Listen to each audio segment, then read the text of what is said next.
साथियों नमस्कार, मैं हूं अनिल कुमार श्रीवास्तव और आपके समक्ष लेकर के प्रस्तुत हूं आगामी परीक्षाओं के लिए कुछ ऑब्जेक्टिव टाइप प्रश्न। तो आइए शुरू करते हैं। राष्ट्रीय खाद्य सुरक्षा अधिनियम 2013 में क्या सही है? आपके सामने 4 स्टेटमेंट दिए जा रहे हैं। आपको ये बताना है कि इसमें कौन सा स्टेटमेंट सही है।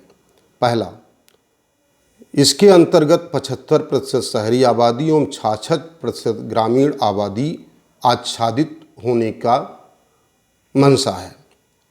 दूसरा विकल्प है 75% ग्रामीण एवं 66% शहरी आबादी इसमें शामिल है।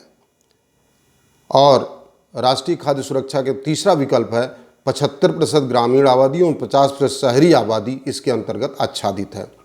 अगला स्टेटमेंट है 66% ग्रामीण एवं 75% शहरी आबादी इससे आच्छादित है राष्ट्रीय खाद्य सुरक्षा अधिनियम से। एक बार फिर सुन लीजिए, राष्ट्रीय खाद्य सुरक्षा अधिनियम 2013 में क्या सही है ये आपको बताना है। पहला विकल्प है कि 75% शहरी आबादी एवं 66% ग्रामीण आबादी इससे आच्छादित है। दूसरा विकल्प है 75% ग्रामीण आबादी एवं 66% शहरी आबादी इसमें आच्छादित है। तीसरा विकल्प है 75% ग्रामीण एवं 50% शहरी आबादी इससे आच्छादित है। और डी 66% ग्रामीण एवं 75% शहरी आबादी इसमें आच्छादित है। उत्तर है 75% ग्रामीण एवं 50% शहरी आबादी इससे आच्छादित है। अगला प्रश्न, राष्ट्रीय मत्स्य बोर्ड का मुख्यालय कहाँ है? कोची, कोट्टायम, गुंटूर और त्रिवेंद्रम। फिर से सुनिए, राष्ट्रीय मत्स्य बोर्ड का मुख्यालय कहाँ है? कोची, कोट्टायम, गुंटूर, त्रिवेंद्रम। उत्तर है कोची। अगला प्रश्न है, फेरा फेमा एक्ट कब बन गया? फेरा मतलब फॉरेन एक्सचेंज रेगुलेशन एक्ट, ये बाद में फॉरेन एक्सचेंज मैनेजमेंट एक्ट कब बना दिया गया? 1980, 1991, 2001, 2000। उत्तर है 2000 में फेरा फेमा बन गया। अगला प्रश्न है, निम्न में से कौन सा गलत है? संयंत्र तथा मशीनरी पर निवेश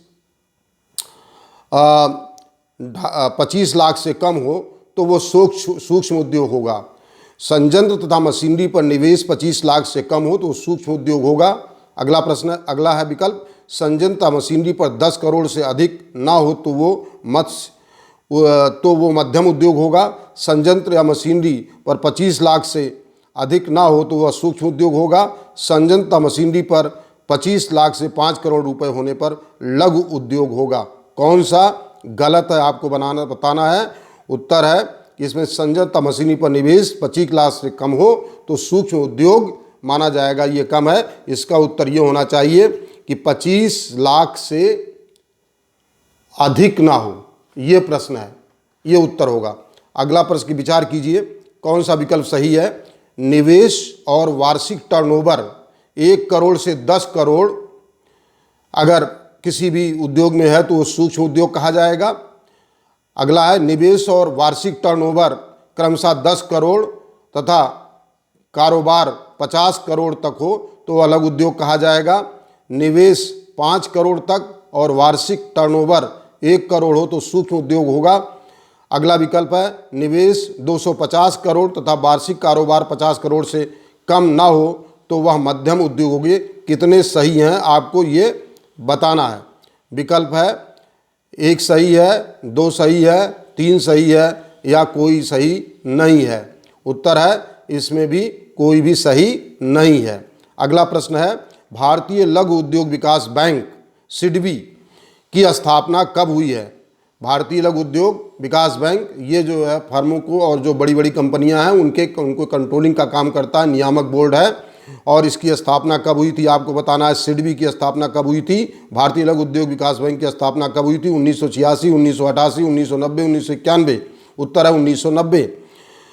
अगला प्रश्न है, कच्चे तेल का दुनिया में सबसे अधिक भंडार किस देश में है? दुनिया में कच्चे तेल का सबसे ज़्यादा भंडार किस देश में है? विकल्प हैं सऊदी अरब, रूस, वेनेजुएला और ईरान। कनाडा। कच्चे तेल का दुनिया में सबसे अधिक भंडारण किस देश में है? आप उत्तर पहले सोच लीजिए, भंडारण पूछ रहा है, उत्पादन नहीं पूछ रहा है। तो आपको ये प्रश्न पर ध्यान देना होगा कि भंडार पूछ रहा है या उत्पादन पूछ रहा है। कोई ज़रूरी नहीं है कि जिस देश में भंडार ज़्यादा हो उस देश में उत्पादन ज़्यादा हो, क्योंकि उत्पादन मांग और पूर्ति पर निर्भर करता है।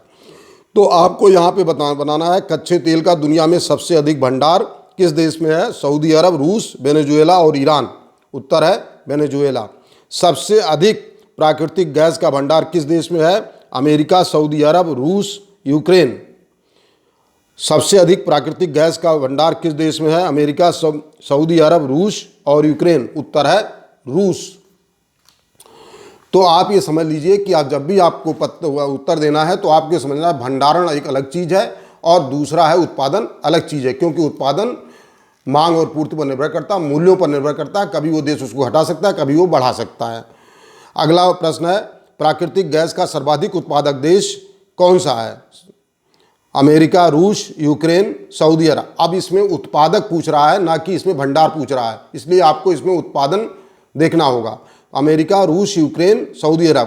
प्राकृतिक गैस सबसे ज़्यादा जो उत्पादन है वो अमेरिका करता है। अगला प्रश्न है सबसे अधिक कच्चे तेल का उत्पादन किस देश में होता है? अमेरिका, सऊदी अरब और यूक्रेन तथा रूस। उत्तर है अमेरिका सबसे ज़्यादा कच्चे तेल का उत्पादन करता है। निम्न कथनों पर विचार कीजिए। भारत में सबसे अधिक हीरा मध्य प्रदेश में उत्पादन होता है। पहला कथन है भारत में सबसे अधिक हीरे का उत्पादन मध्य प्रदेश में होता है, परंतु सबसे बड़ा भंडारक राज्य कर्नाटक है। अगला विकल्प भारत में सबसे अधिक तांबा का उत्पादन राजस्थान में होता है, परंतु भंडारण मध्य प्रदेश में ज़्यादा होता है। भारत में ग्रेफाइट का उत्पादन अरुणाचल प्रदेश में होता है। उपरोक्त में से कितने कथन सही हैं? आपको ये बताना है उपरोक्त में से कितने कथन सही हैं। तो इस प्रश्न का उत्तर क्या होगा? परंतु फिर से प्रश्न एक बार फिर से सुन लीजिए। उपरोक्त में कितने ये फिर से एक बार विकल्प सुनिए। निम्न कथनों पर विचार कीजिए कि भारत में सबसे अधिक हीरा मध्य प्रदेश में उत्पादन होता है, परंतु सबसे बड़ा भंडारक राज्य कर्नाटक है। दूसरा विकल्प है भारत में सबसे अधिक तांबा का उत्पादन राजस्थान में होता है, परंतु भंडारण मध्य प्रदेश में है। भारत में ग्रेफाइट का उत्पादन अरुणाचल प्रदेश में होता है। तो आपको ये बताना है कि इसमें कौन सा उपरोक्त में से कितने कथन सही हैं। एक कथन सही है, दो कथन सही है, तीन कथन सही है। विकल्प है इसमें एक छोड़ करके सभी कथन सही हैं, यानी इसका मतलब कि तीन कथन इसमें सही हैं।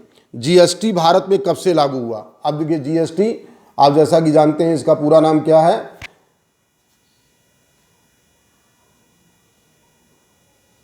जीएसटी। चलिए अभी बाद में जान लीजिएगा। जीएसटी भारत में कब से लागू है? 1 जून 2016, 1 जुलाई 2016, 1 जून 2017, 1 जुलाई 2017। ये जो है आपका 1 जुलाई 2017 से लागू है। जीएसटी कब से लागू है? 1 जुलाई 2017 से लागू है। अगला प्रश्न है जीएसटी संविधान संशोधन। जीएसटी के संविधान में संशोधन, जीएसटी के लिए संविधान संशोधन कौन सा बनाया गया था? 100वां संविधान संशोधन अधिनियम, 101वां, 102वां, 103वां। यानी जीएसटी लागू करने के लिए भारत सरकार ने या पार्लियामेंट ने एक अधिनियम बनाया था। वो अधिनियम कौन सा है? 100वां है, 101वां है, 102वां है, 103वां है। उत्तर है 101वां संविधान संशोधन के जरिए जीएसटी को लाया गया था। जीएसटी काउंसिल में कुल कितने सदस्य हैं? आपके विकल्प हैं 33, 32, 28, 36। उत्तर है 33। राज्य जो है उसके 33 सदस्य हैं और अध्यक्ष अलग से है। शीरे पर जीएसटी कितना है? 5%, 18%, 28%, कोई नहीं। उत्तर है 5%। जीएसटी के अध्यक्ष और मेंबर की उम्र अब कितनी है संशोधन के बाद? क्रमशः जीएसटी के अध्यक्ष और उनके सदस्यों की उम्र कितनी होनी चाहिए, ये आपको बताना है। 65, 67, यानी अध्यक्ष की 65 और सदस्यों की 67, और अध्यक्ष की 67, सदस्यों की 65 और अध्यक्ष की 67, दोनों की 67 और एक की 70 और दूसरे की 67। ये सही है। से अब अध्यक्ष की उम्र 67 और सदस्यों की उम्र 67 कर दी गई है। अब आपको बताना है एक्स्ट्रा न्यूट्रल अल्कोहल ENA पर टैक्स कौन लगाएगा। एक्स्ट्रा न्यूट्रल अल्कोहल पर अब टैक्स कौन लगाएगा। आपके विकल्प हैं केंद्र लगाएगा, राज्य लगाएगा, या दोनों लगाएंगे, या कोई नहीं लगाएगा। उत्तर है राज्य अब एक्स्ट्रा न्यूट्रल अल्कोहल पर टैक्स लगाएगा। ज्वार पर यदि बिना पैक किए बेचा जाता है तो उस पर GST कितना लगेगा। आपको बताना है ज्वार पर यदि बिना पैक किए बेचा जाता है, ज्वार या मिलेट बाजरा, तो उस पर कितना GST लगेगा। 5% लगेगा, 12% लगेगा, 0% लगेगा, या 18% लगेगा। ज्वार या बाजरा यदि बिना पैक किए हुए बेचा जाता है तो उस पर कितना GST लगेगा। 5% लगेगा, 12% की दर से लगेगा, 0% की दर से लगेगा, और 18% की दर से लगेगा। विकल्प उत्तर है उस पर कोई भी टैक्स नहीं लगेगा, 0% टैक्स लगेगा। ज्वार या बाजरा जब पैक्ड करके भेजा जाता है तो उस पर कितना टैक्स लगेगा। आपके विकल्प हैं 5%, 12%, 0%, 18%। उत्तर है जब ज्वार या बाजरा पैक करके भेजा जाएगा तो उस पर 5% टैक्स लगेगा। GST ट्राइब्यूनल सबसे ज़्यादा किस राज्य में है। उत्तर प्रदेश, कर्नाटक, बिहार या तमिलनाडु। उत्तर है उत्तर प्रदेश में सबसे ज़्यादा इसका GST ट्राइब्यूनल बना, इसकी संख्या 3 है, जबकि तमिलनाडु में 2 है। अगला प्रश्न है कि 2023 में बजट के अनुरूप सबसे अधिक आय भारत के बजट में सबसे अधिक आय भारत को किस मद में प्राप्त होती है। आपको बताना है कि भारत का जो 1 रुपया है उसमें जो पैसा आता है, अगर 100% मान लें उसको, तो उसमें परसेंटेज के हिसाब से कितना प्रतिशत जो है सबसे ज़्यादा, सबसे अधिक किस मद में भारत को टैक्स मिलता है 22-23 के आधार पे। उदार देयताओं में मिलता है, GST पर मिलता है, और सीमा शुल्क पर मिलता है, या जो है निजी निगम करों पर मिलता है। तो आप समझ लीजिए उदार देयताओं पर सबसे अधिक 34% टैक्स भारत सरकार को मिलता है। जो 100 पैसा आता है उसमें 34% केवल उदार देयताओं से मिलता है, और 17% GST से मिलता है, और 15% जो है निगम कर से मिलता है, और सीमा शुल्क से केवल 7% मिलता है। अब बताना है 2023 के बजट के अनुसार सबसे ज़्यादा सरकार का व्यय किस चीज़ पर होता है। यानी अगर 100 रुपया मान लें, 100% मान लें, तो किस चीज़ पर सरकार सबसे ज़्यादा व्यय करती है। आपके विकल्प हैं राज्यों को धन कर में दिया जाता है उस पर खर्च करती है, या केंद्रीय योजनाओं पर खर्च करती है, या पेंशन पर खर्च करती है, या इनमें से कोई नहीं। उत्तर है राज्यों के जो हिस्सा है उसमें सबसे ज़्यादा व्यय किया जाता है, 18% उस पर व्यय किया जाता है। केंद्रीय योजनाओं पर 17% व्यय किया जाता है, पेंशन पर 4% व्यय किया जाता है। निम्न में से किन वर्षों में भारत की GDP वृद्धि दर ऋणात्मक रही है। प्रतिवर्ष वृद्धि दर बढ़ती है, जैसे इस समय 6.5% के आसपास अनुमान किया जा रहा है इस वर्ष 23-24 में। तो GDP को आपको बताना है कि पिछले कुछ वर्षों में GDP किन वर्षों में वृद्धि दर सबसे ऋणात्मक रही है। 2019-20 में रही है, 2020-21 में रही है, 2021-22 में रही है, 2022-23 में रही है आपके पास।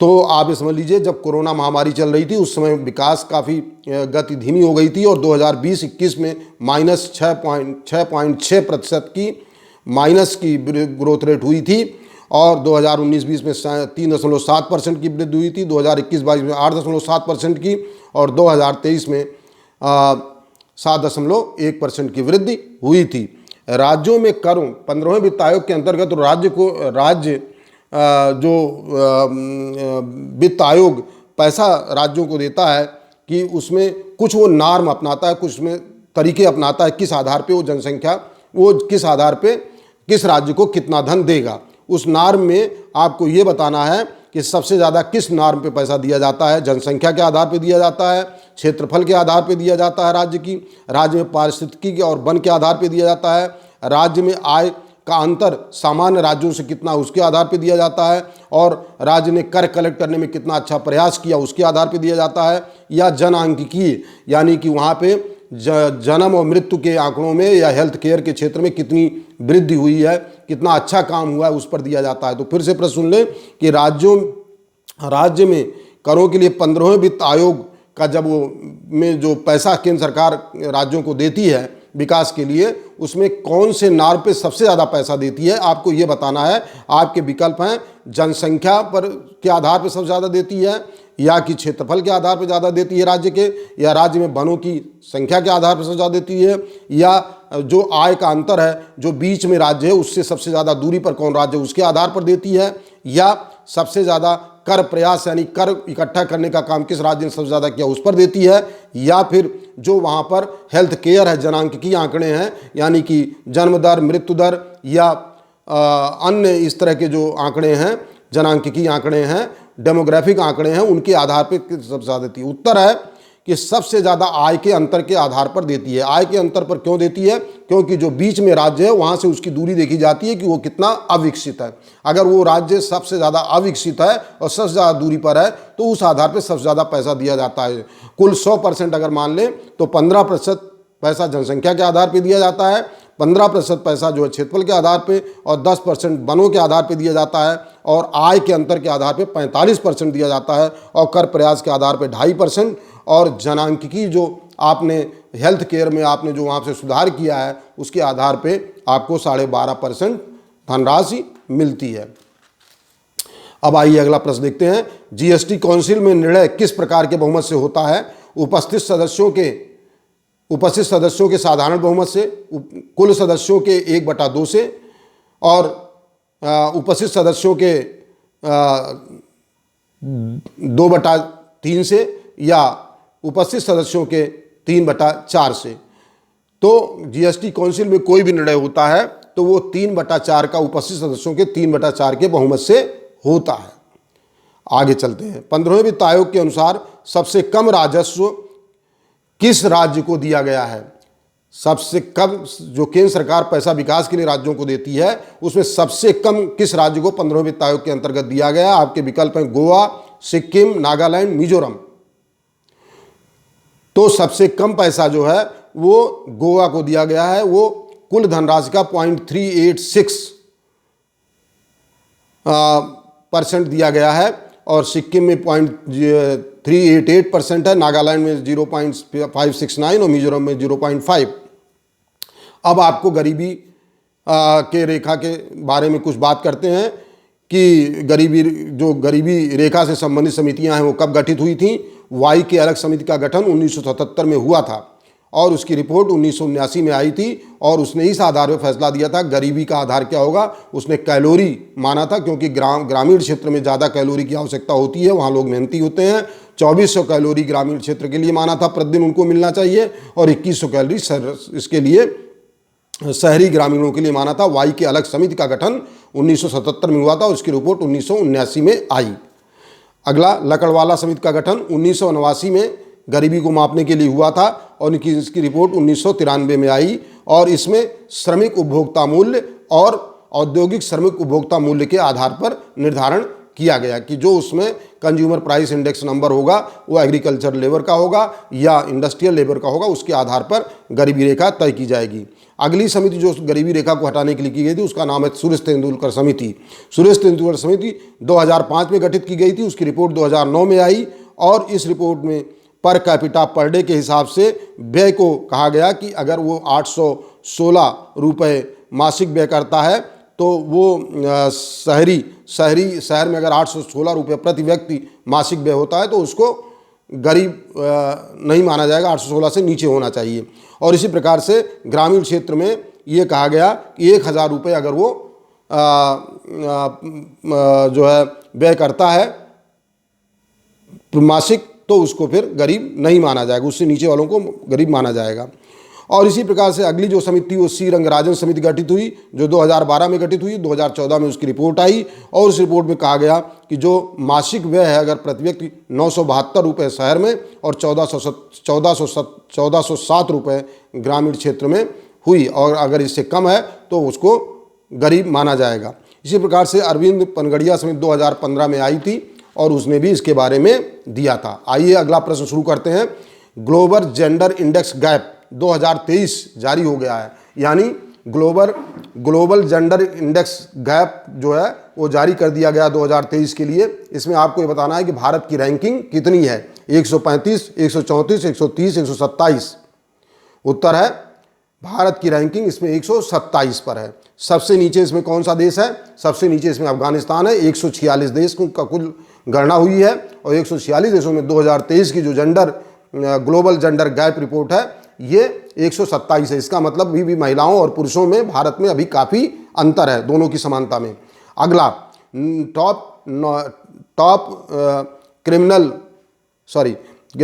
क्रिमिनल इंडेक्स में भारत का रैंक कितना है? 73, 74, 75, 76, 77। दो क्रिमिनल कंट्रीज़ में भारत का जो रैंक है वो 77 नंबर है। सबसे ज़्यादा क्राइम होते हैं उसके आधार पर 73 नंबर है।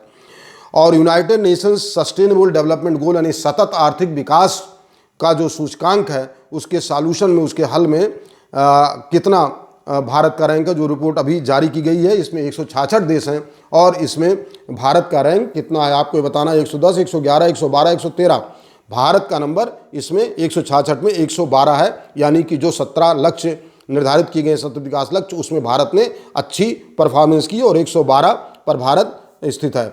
इंडेक्स ऑफ इकोनॉमिक फ्रीडम जो है ये हेरिटेज फाउंडेशन जारी करता है और इसको आपको बताना है कि इसमें भारत की रैंकिंग कितनी है। 130, 131, 132, 133। उत्तर है 131। और इसमें सिंगापुर जो है वो पहले नंबर पर है, वहाँ सबसे ज़्यादा आज़ादी है।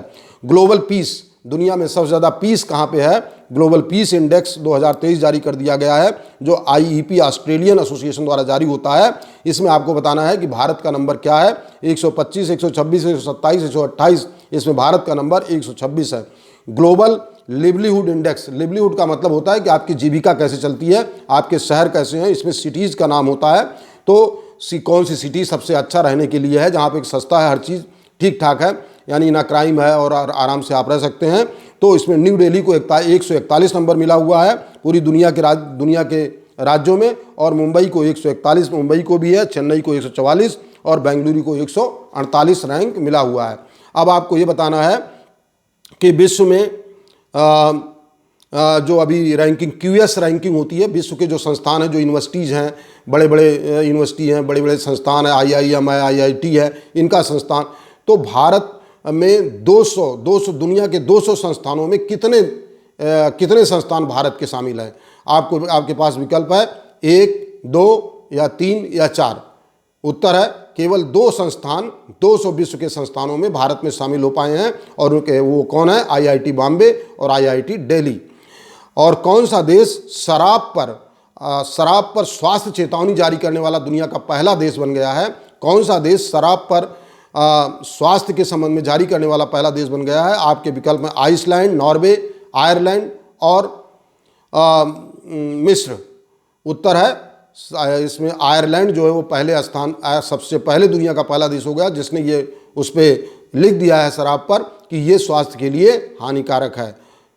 अब हम आगे और नए प्रश्नों को आगे आपके समक्ष प्रस्तुत करेंगे। तब तक के लिए धन्यवाद।